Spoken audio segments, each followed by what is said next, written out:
ହଁ ହ୍ୟାଲୋ। ବାବୁନାର କଣ ହେଇଛି? କିଏ କହୁଛୁ ଜାଣିପାରିଲିନି।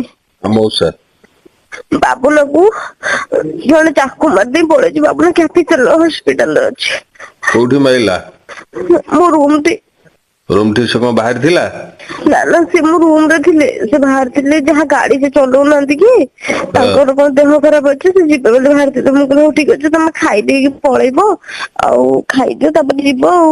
ମତେ କହିଲେ ହଉ ଠିକ ଅଛି ଆଉ ମତେ ପଇସା ଦିଅ ମୁଁ ଯିବି। ମୁଁ କହିଲି ହଉ ଠିକ ଅଛି ତ ପଇସା ନେଇକି ଯାଅ ଆଉ ତାପରେ ମତେ ଗଲେ ତାପରେ ମାନେ ଯେ ମୋର ଏକ୍ସ ଥିଲା ସେ କେମିତି ହଁ କୁହ।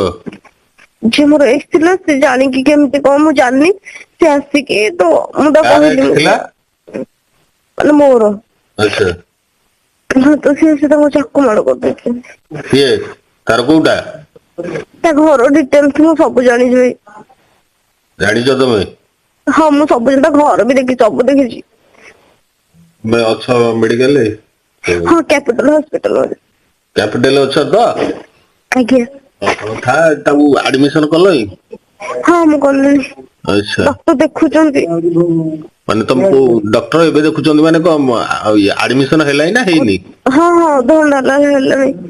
ଆଚ୍ଛା ବେଡ୍ ଆଡମିସନ ହେଇଗଲାଣି?